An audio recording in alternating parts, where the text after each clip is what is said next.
Welcome to the United States of Paranormal Podcast. Sit down and buckle up for an enlightening ride through everything cryptid, creepy, and paranormal.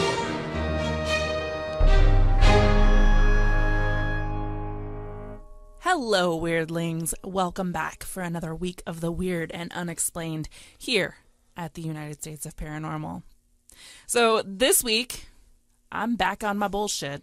Uh-oh. And I'm jumping head first into some freaky-ass cryptids. Oh. I missed the cryptids. Yep. I couldn't figure out what I wanted to cover since October is over, and then I found these cryptids, and yes, that's cryptids with an S as in plural. Oh. Yeah, because I decided to cover a plethora of cryptids with the same common theme. Plethora. A plethora. Plethorasaurus rex. So you got short hands too? So that theme is plants. And I prepped even because my socks Look at that. are plants. They say you can't see it on the screen and you can't see it on the audio, but it says proud plant mom with plants with faces. I am never a good plant parent. That's disappointing. I'm sorry. I'm not very good at That's not your stuff. horticulture. Is that the right word? I don't know. Botany. But before we jump into all of that, Jeremy, how are you? How you been? I'm wonderful. I have no idea what's happened the last 2 weeks. Everything's been kind of a hazy blur. So, I'm sure that I've been working on my deck in that whole mythological time of my life. I am back from Kansas City where I seen them play the Tennessee Titans. Woo! Did they win or did they lose? Of course they won. Of course they did. And if you guys know in podcast world, we're recording this before the game. So I'm predicting the win. Literally like 4 weeks ahead of this. So if they win, Jeremy can see into the future. Yes. So I love plants. Like, I really love plants. I have quite a bit of plants. I even have a couple of plants that are worth like a lot of money. Really? Yeah, like I have a Monstera albo. I didn't buy it. My mother-in-law bought it for me because it was like my dream plant. And then a pink princess philodendron, which is also my mother-in-law got for me. One of my dream plants. They're beautiful. You know, I don't think I've ever met anybody in my lifetime that had a dream plant. Mm-hmm. I have a couple. Really? Yeah, those were my top two. A Monstera, they're like big, they have big, huge leaves with holes in them. They're like the quintessential like tropical plant when you see them on things. But mine, I have a bunch of Monsteras, but the albo has white in it and the green. Nice. Yeah. And then the pink princess philodendron is pink. It's a pink and it's almost black. It's beautiful. But so you have met Tom and Laura, which are my Jellystone neighbors. Yes. and my part of my Jellystone family. yes. They were actually at Montana's wedding a few weeks ago, which was great. Mm-hmm. And Laura actually crashed and burned and broke her wrist a few weeks ago, so I hope she's doing well. Well, I'll give her a shout out. But Yeah. Tom is an interesting fellow when it comes to plants. Really? Because he's like me. He can't keep a plant alive. So this last season at Jellystone, he did all of his planters with fake plants. Okay, that's hilarious. And they look good. And he's like, yeah, I'm keeping my plants alive. And, you know, just Does things he like water that. them just to keep up I face? don't- maybe. Knowing him, he probably has got a picture of him watering the plants. I'm sure of it. I'm not good with outside plants, but indoor plants, like houseplants, I'm great with. Yeah, so like I know quite a bit about houseplants. And then I was looking into different cryptids, and I came across a whole section about paranormal and cryptic plants. And I said, that's it. That's what I'm going to do this week. It almost like screamed out at you to say, Yes. do this pod case. Yes, exactly. So there's a whole section of research that involves cryptids, and it's called cryptozoology. And it's, the research of cryptic and paranormal animals. But there's also one for plants. What do they call that? Cryptobotany or cryptophytology. And it's essentially the study in search of formerly undescribed and unknown plants. So, the first plant that we are going to cover is one that actually comes from the Hebrew Bible. That's where it's first talked about. Yep. I must have missed that chapter when I read the Hebrew Bible. So this plant is called the Vine of Sodom. Me? And it's first mentioned in Deuteronomy 32:32, and it says, I'm thinking you're just making words up at this point. I'm not, I promise. It says, their vine comes from the vine stock of Sodom, from the vineyards of Gomorrah, and their grapes are grapes of gall or poison. Their clusters are bitter. Isn't that wacky? I'm sorry, you lost me at Gomorrah. Wasn't that the girl from the from the MCU? Yeah. Oh my God, I never even thought that that's her name. Wow. So many things are happening. Oh. Yeah, that's crazy. I never thought of that. So this plant is also called the apples of Sodom, and although they are beautiful, they have a darker side.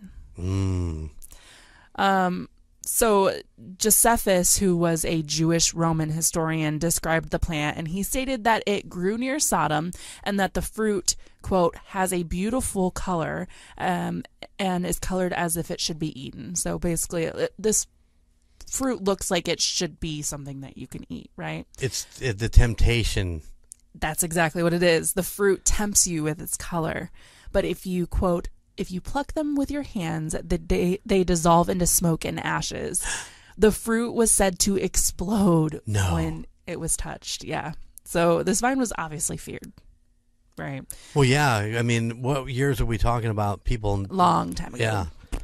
Forever ago. Yeah, that could. Wow. Yeah. It's said that it did nothing but bring death, and that its grapes bite like a snake. And it has the venom of a cobra.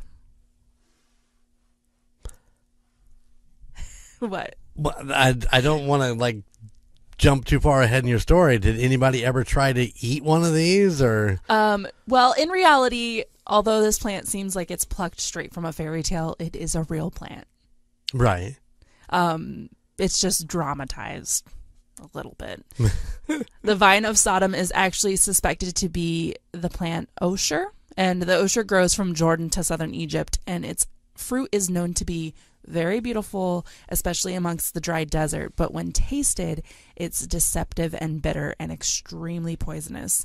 This plant has been a problem for a very long time because although it's beautiful with its purple flowers and its plump green fruits, it kills humans and animals due to its poison and spines, and it grows wildly even in the worst conditions. So considering how dangerous this plant is, I'm sure that's the reason it was given this horrendous mythos, right, that it's literally exploding and it literally bites people. Yeah, pretty crazy. And I looked it up, and I mean, I guess it's a pretty plant. I don't think it's that pretty, but when you're in the desert, I guess anything green looks great. Well, yeah, especially if you're hungry in the desert, you would. Yep.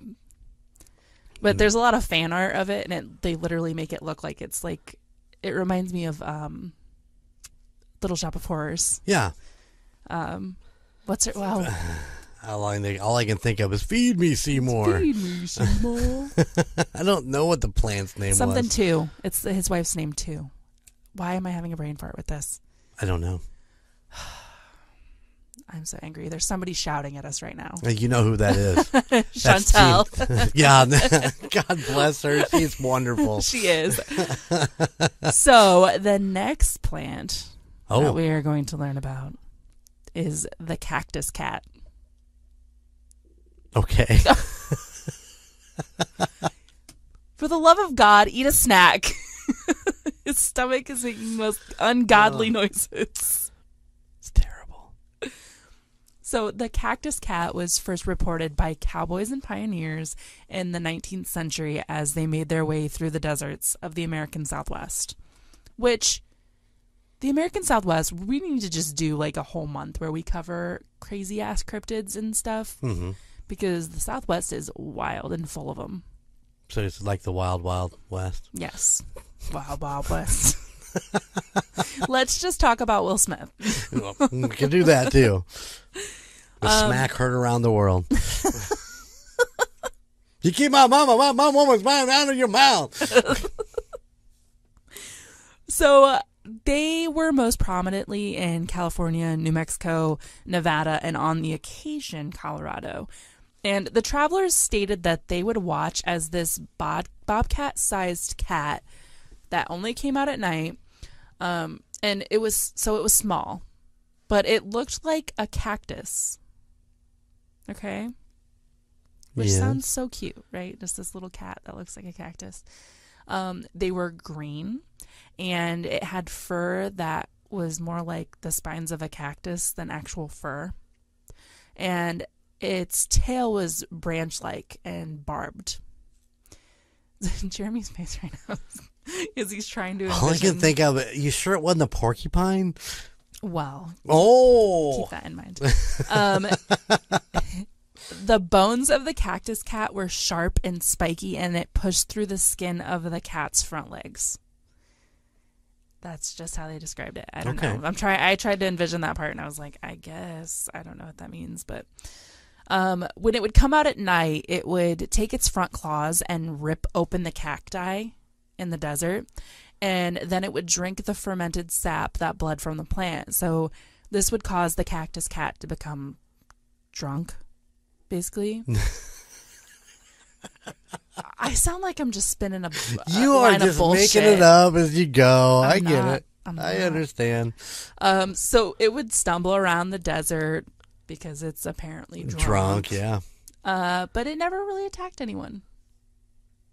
But on some rare occasions, travelers said that they would wake up from their sleep to find scratches and welts across their skin, like the cactus cat had been rubbing up against them. You know how cats do. They just come up and just rub themselves, you know. They also would complain that the cactus cat had the most terrifying and unique wail, that they could hear it for miles and miles away. And with that screaming from the cactus cat, they would hear the bones rubbing together as it walked from its front legs. Really? Yeah. The obvious answer to this is that they were probably just seeing some kind of wildcat. Yeah. Like a puma, a bobcat, or other wildcat that could be normally found in the deserts. Do pumas or wildcats drink cactus? Well, I mean, obviously they're in the desert and there's probably not a lot of choices, you know. Yeah. It's like going in Etna Green, you only have one bar. You're only going to drink at one bar, right. So... And it's also speculated that the cowboys and pioneers just misidentified a porcupine. Which would make sense, considering the way the porcupine walks around kind of goofy. When they do walk, I could see how someone would misinterpret that as being a drunk cat with spines. Yeah. Also, could the cowboys just be drunk themselves and not being able to see correctly in the dark of the night in the desert? I was thinking that exact same thing. It's like, you know, out there at night, what else are you going to do? Sit around the campfire and drink some homemade beer. Exactly. Maybe they have scratches on themselves from actual cactuses. If they're drunk and they're walking out to pee in the middle of the night, how easily they could have rubbed themselves on a cactus and had no idea because they're drunk and can't feel it. Just saying. Did you just debunk this cryptid? I absolutely did. Absolutely. So it's not a cactus cat hybrid. They swear they see. Either way, I just personally think it sounds like a really cute idea for a cryptid, and I really want to see some fan art of it. If anybody knows of any, send us UnitedStatesParanormal@gmail.com. Yeah. We'd love to see the pictures. Go find your favorite fan art, or just draw it. Draw a cute little cat with cactus. It could have a tail with like a cactus flower on the end of it. How cute would that be? Oh my god, I love it. I could totally see it. I can't draw it, but I could see it. Yeah, I can visualize it. Yeah. And that I'm not the best artist when it comes to creating stuff. So All right, on to the next one. Oh, we got another one. On to the next one. In southern India. Oh, I thought you was going to say Indiana. Nope, southern India. I did when I typed Indiana every time. But that's neither here nor there. You just pulled a golden J. There are reports of carnivorous trees. So, these trees have been said to mostly feed on cows as they graze close to their branches. But the trees have also been known to swoop down and snatch up a human. Really? Mm-hmm. Their title is the cow-eating trees, but if they're eating more than just cows, I feel like just call them carnivorous trees. One such story of a tree feasting happened while farmers were watching the cows graze. So a cow got way too close to the tree, and unbeknownst to those around, that tree was hungry. So the tree reached down with a branch and picked up the cow. Before it could start to devour the cow, though, the farmers began to attack the tree, and they grabbed their shovels, their pitchforks, whatever else they could that could possibly do damage to this tree, and just start beating the shit out of it. And they hit it enough that the tree did let go of the cow, and they all ran off, leaving the tree hungry again. I'm envisioning, have you seen Harry Potter? That is exactly where I'm going with that. Yeah, that's what I envisioned is... What's the tree called? Do you remember? That eats their car? I'm not a Harry Potter I hate fan. my life right now. Once again, people are yelling at us right now. Like, this is not it. Oh. The weeping. Was it weeping? The wailing. Yeah. I don't know. I can't remember. All right. So, all right, Team Tejas. Yeah. Go ahead. Yell at us, Yell please. at us. Like, and Colton's at it, too. He's Yep. going, what is this, an episode of The Call, guys? Although this report was never formally documented, it's still spread by word of mouth that within southern India, you need to be aware and safe, or else you'll be dinner. So they claim these trees are still there. Why wouldn't they burn that tree down? I don't know, especially in India where cows are like... Sacred? Yes. Yeah. The rational theory, in my opinion, is that maybe a cow just got tangled up in some low-hanging branches. Or even within some vines and tangles in a tree. Yeah. So, I could be wrong. But...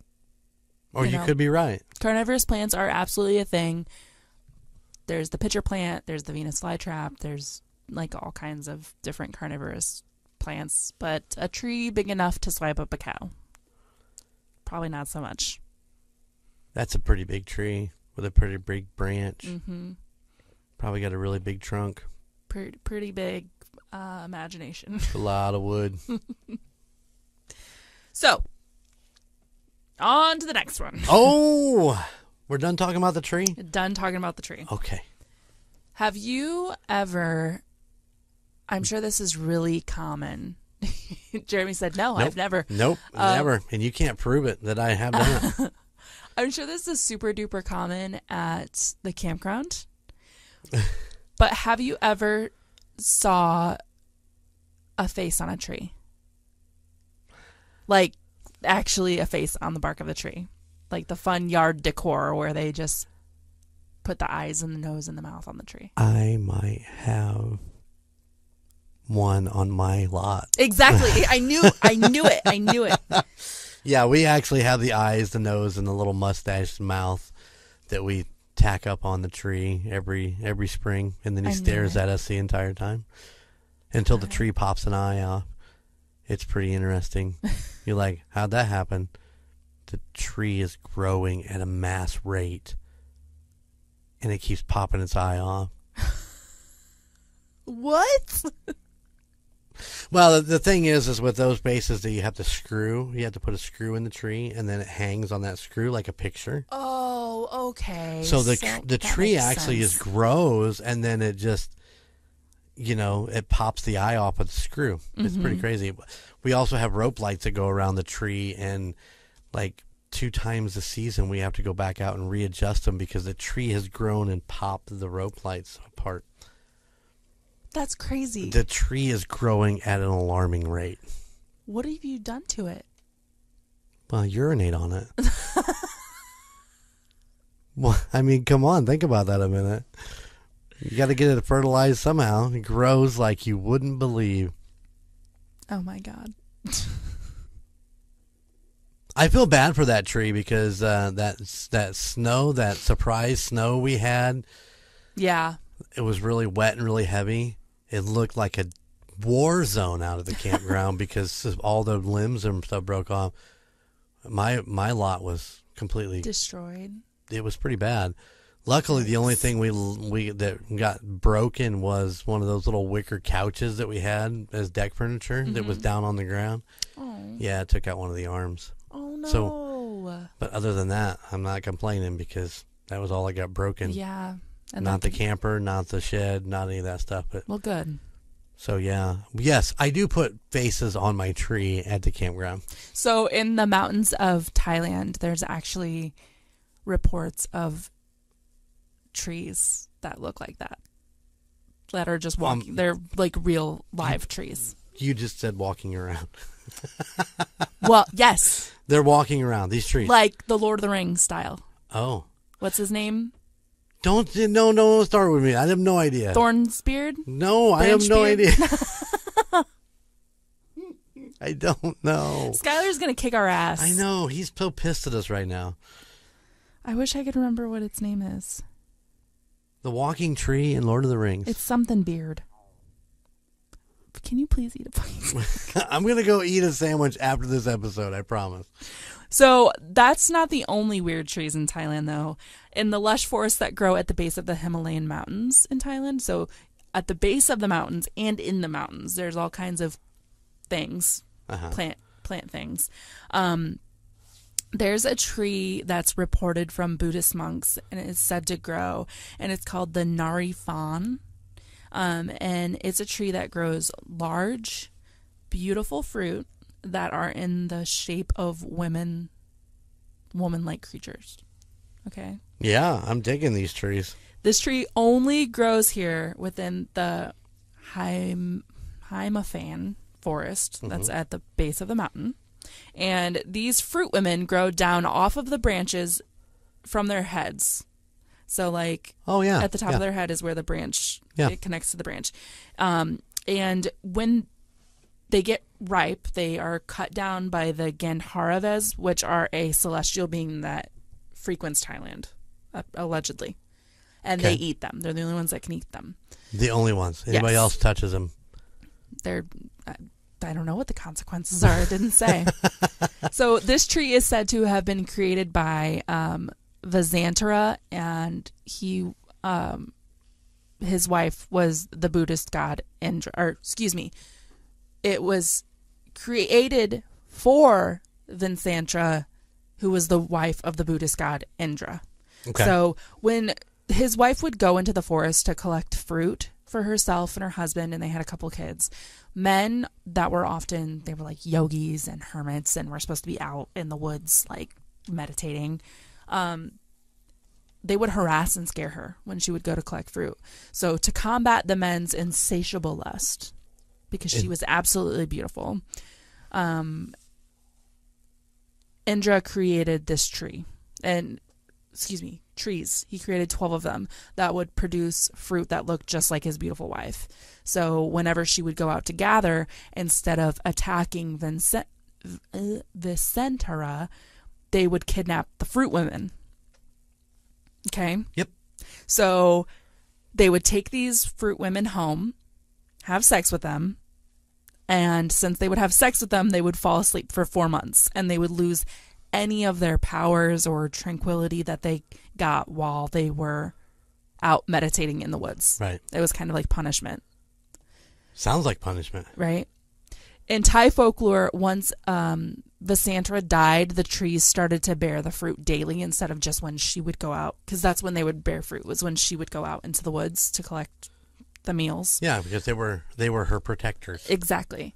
But as Buddha's teachings teachings have been lost and forgotten, the forest where the tree lies is slowly dying. So in Buddhist Folklore? teachings, Okay. I don't want to say folklore because for them it's like they would yeah, say like yeah. Christianity's folklore. Don't say that too loud. Right. Buddha's teachings were only supposed to be for like 100,000 years or 10,000 years or something. So they're supposed to die out after that time, whatever. Okay. But the forest where the trees lie is dying. Those trees are dying. There's only one left, allegedly. But when the fruits appear on the tree, they only last for 7 days. And after the 7 days, they wither and die. And the fruit of the Nerifon tree is said to be just like a human, inside and out. They contain all the same organs as humans do, but they don't have bones. So initially, it's a blow-up doll. Essentially, yes. But it's fruit. It's a fruit like with organs inside. Blech. Yeah, sounds gross. Have your kidney with a little Chianti. Nobody does. So, These maidens are also said to have magical powers and possess spirits that can sing and dance. Like, allegedly, there are 2 pods of this tree that are kept secret and safe inside a temple somewhere in Bangkok, Thailand, protected by monks. are there pictures? No, there's fan art, which I'll show in the show notes. Okay, but an actual picture of this would be pretty cool. awesome. Yeah. 7 days, huh? 7 days. They last on the tree and then they wither. And How long do they last after you pick one? I don't know. It didn't say. Did they actually pick themselves, and then you were like, "Hey, what's happening?" And they go back home by my place. I got some whiskey and maybe some salt, and I'll eat your foot. Did anybody talk about how if they ate this fruit or just had sex with it? Just had sex with it. Well, and I keep thinking, how big are they? Like, they're the size of a normal woman, but like, we're all in different shapes and sizes. I know. Well, and who's to say that they can't come in all shapes and sizes? I mean, if it is a fantasy tree and you fantasize that this is your ideal woman, wouldn't you see that? Wouldn't that be the fruit that you would see? Mm-hmm. Well, they're supposed to be in the shape of... I just said a bunch of shit that actually made zero sense in my own mind. Does any of this make sense? It's just stuff I thought We're in the business never of not say. making sense. Oh, my. Interesting, though, right? Have you seen... It is very interesting. It reminds me of the pears. Have you seen this? Where they encapsulate the pears inside these, like, Yes. plastic containers and make them look like different shapes. Don't they do that with tomatoes also? Tomatoes, they do it with watermelon. Right. They do it with cantaloupe. Like in Japan, they have square watermelons because they put them inside when they're still little. They put them inside. I'm trying to envision a capsules. square watermelon, but yeah. It's pretty cool looking. But yeah, what if you could do this with pears? I bet they already do. They probably got I'm like sure. booby pears or something. Get a pair of booby pears. We had this whole conversation yesterday about pears. Pair of glasses, pair of shoes, pair of boobs. Oh my god. You and who? Me and Gunner and Bobby and Sarah might have got in on it. Poor Sarah. Did she know what she got into when she married this family? She did not. She's like, oh my god. I said, you married him. Yep. She says, do you want him back? I'm like, nope, he's all yours now. That's true. There's no receipt. You can't return them. Nope. Tried when they were babies. They wouldn't take them back either. I'm having a hard time just thinking about. There would have to be, at least a 5'5". It's got to be a big ass tree too. Yeah. To put out this much fruit. Well, and I want to know what it tastes like. Does it taste like a person? Does it taste like a fruit? What does a person taste like? I don't know. Maybe if it's got all the organs like a person, but its flesh is like an apple or something. No bones. No bones. No bones about it. But there's no bones about this story. What? Is there blood? I mean, is there liquid on the inside? Is there juice? I mean, if it tastes like an apple, is it apple juice? Is it cherry juice? I don't know. Well, and then I think about like an apple. There's the core. There's the seeds. There's like the, I don't know, the webby things. Is there seeds inside of this fruit? And I could plant my own. The pods. But they have the pods. And is that inside the woman? Is that what they thought the organ is? I have so many questions. We're going to have to get a hold of the monks in Bangkok. I agree. But until then, on to the next one. On to the next one! In 1887, author Henry Lee wrote a book entitled The Vegetable Lamb of Tartary. Nice. This book describes the legendary cryptid of Central Asia, the Lamb of Tartary.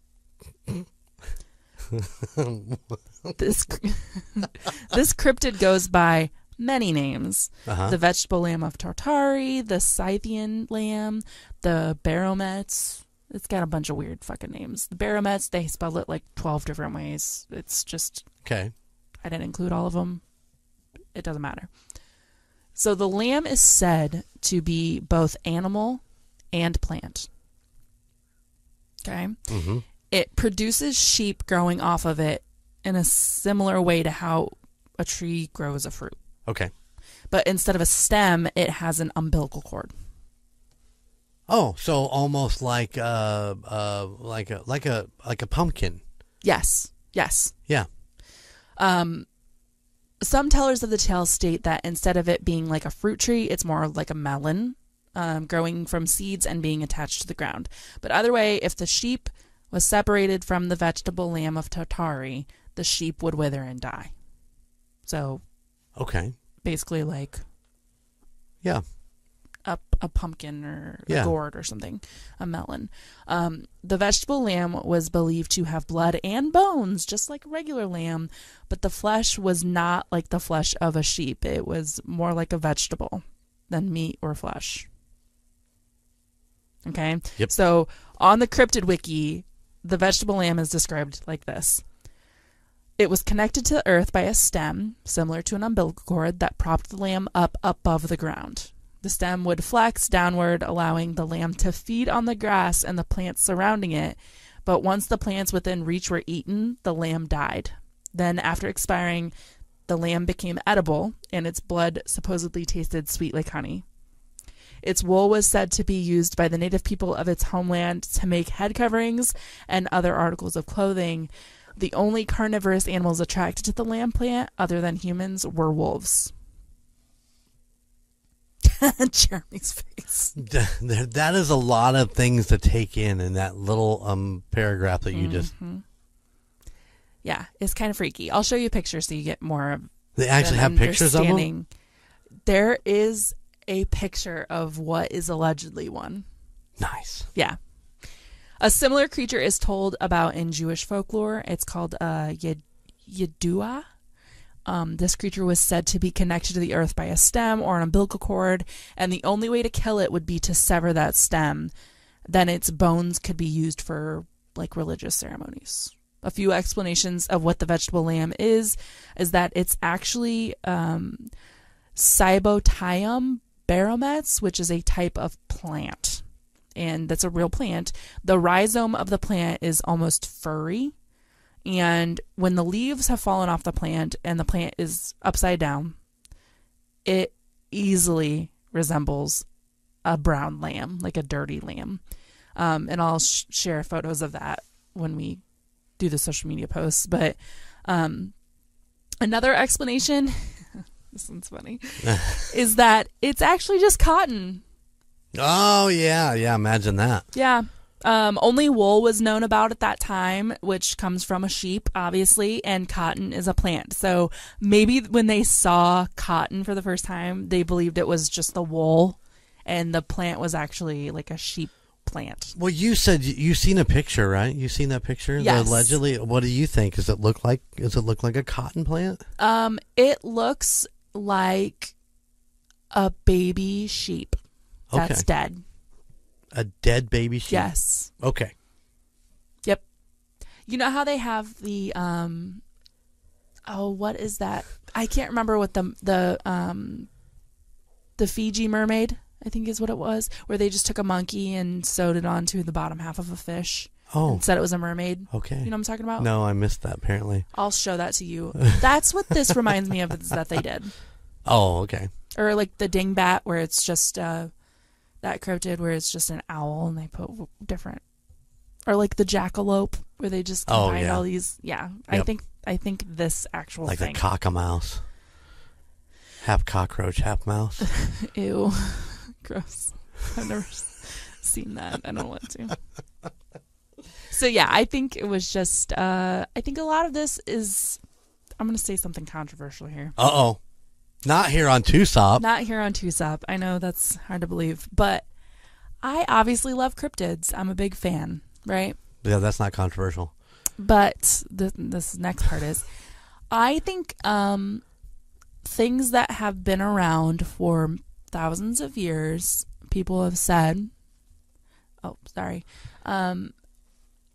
I think people had poor eyesight and they didn't have glasses, or they were intoxicated.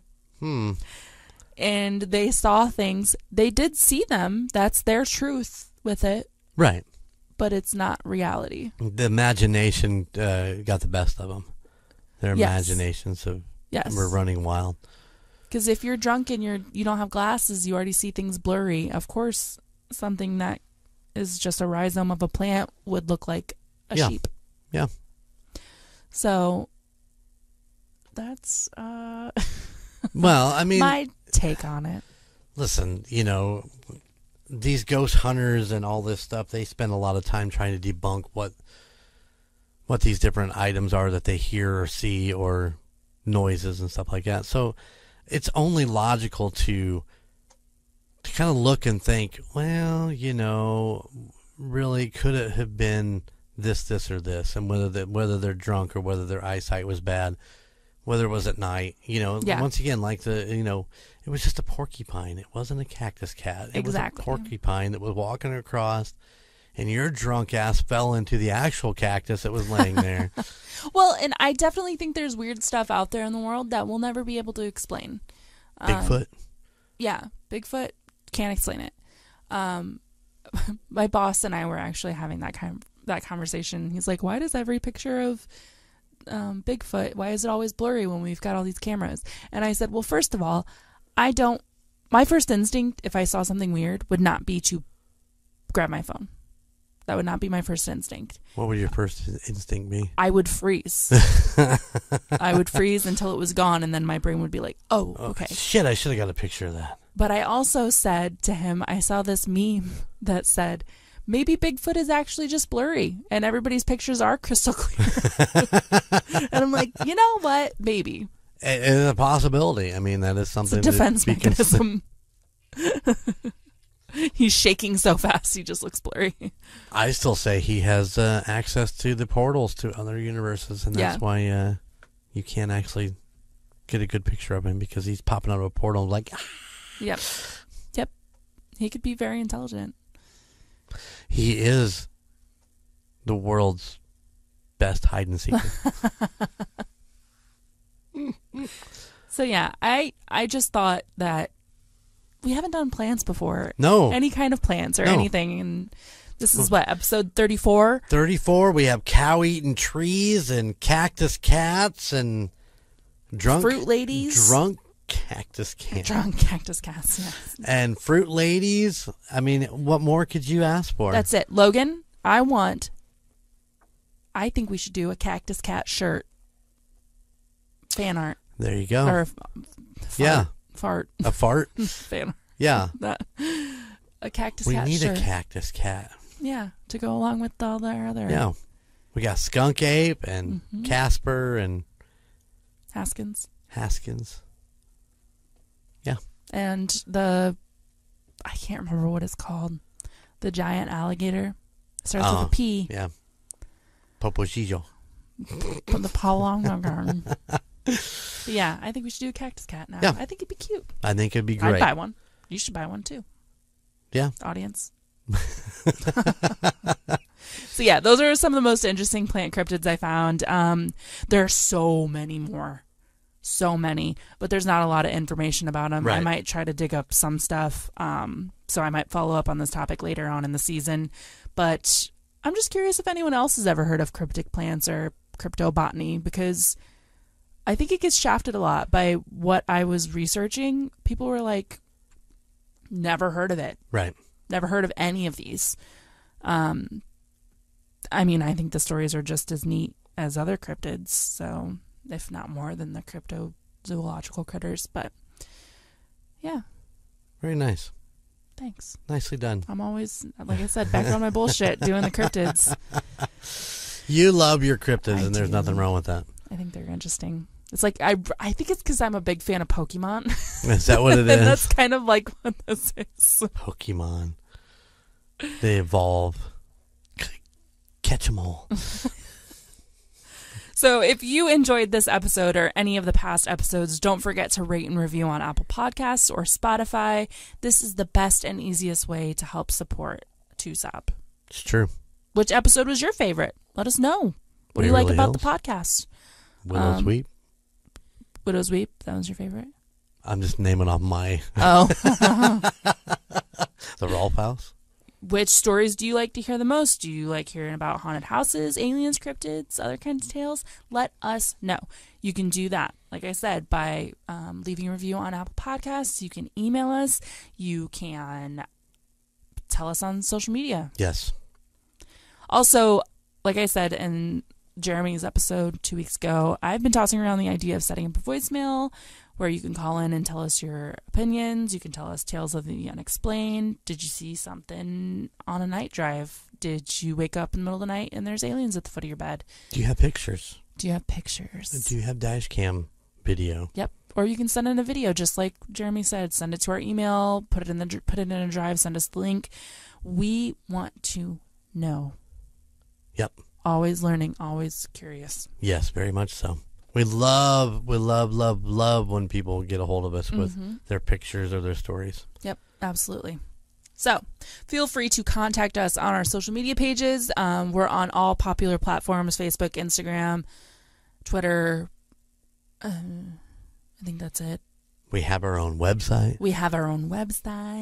That is the United States of Paranormal.com. Yep. And it's got some pretty dope merch on it. So Yep. if you want to share your love of the podcast with your friends and family, buy Grandma a shirt. Grandma needs a shirt. She needs a shirt with Bigfoot or Skunk Ape pissing on a tent. Get that for Grandma. Grandma will love it, I promise. Christmas is coming up, Yep. and Grandma wants to show her love of Skunk Ape pee. Maybe, I was going to say, maybe she wants Skunk Ape to pee on her. Maybe Grandma's got a fetish. Grandma, she's a little freaky in her old age. You Who knows? You don't know what she did when she was younger. Exactly. Think about it. Now she's old and she doesn't give a shit what That's people right. know. She wants to be Skunk Ape peed on all day long.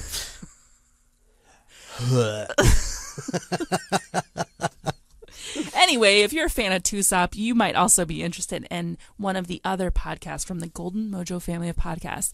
On Mondays, The Call Guys. If you like movies, music, you want to argue with Colton. It's great to argue with Colton. It's one of my favorite pastimes. It could be your favorite pastime, too. It's good. He needs other people to argue with him. Yep. He loves it. He does. On Tuesdays. Oh, Golden Image Podcast. Golden Image Podcast. Every other week, it's Golden Vintage. Oh, Get to man. hear the the lulling lullabies of Jeremy 10 years ago.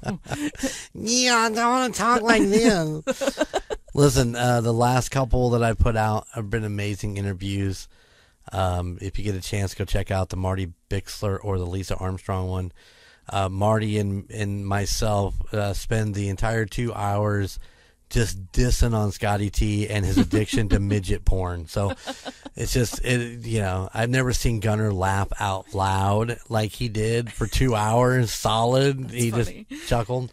And of course, Lisa Armstrong, an amazing piano player and musician. She's wonderful, and she likes to talk about anal sex. So there you go. Well, you get a lot of stuff going on in that episode. There's something for everybody. Everybody. You know? Midget porn, anal sex. Wednesdays is obviously the United States of Paranormal. As Alicia moves on. Thursdays is Indiana Chiefs fans. Gotta love it when we talk about the Chiefs. Jeremy's baby. I love the Chiefs. So much I drive out there 3 times a year, if not more a year. I was going to say, it's been 2 months since the season started, and you've drove out there twice. Yeah, we got one more trip. I just had one more trip, and I've been out there 3 times. Oh, my God. 3. That's insane. Playoffs are coming, too. You never know what'll happen there. Never know. Never know. I know there's going to be a ball. There's going to be a ball. And some giant men. Yep. I know that will be there. And they hit each other. Yeah. Yep. With helmets. Thank God. Sometimes that doesn't help. Yeah. And then Fridays is Murder. It's all about murder. Murder! I really like those keychains. Yeah. Dig them. So, check out something else if you like listening to us here at Tusop. If you like the energy, you like the charisma, we got it all. We do. All right. And we have more coming. So much more. Sure, we have more coming. We always have more coming. More is on the way. Until next time, keep it creepy out there, and see you on the other side. To support other Golden Mojo Entertainment productions, check out Golden Image Podcast, The Call Guys, and Murd Nerds wherever you enjoy listening to podcasts. To see photos and find new episodes of the United States of Paranormal, follow us on our social media. Twitter at TUSOPPOD, or Instagram at the United States of Paranormal, and Facebook, the United States of Paranormal. If you have a place that you'd like us to look into, or would like to share your spooky story that we can read on the air, please email us at theunitedstatesofparanormal@gmail.com.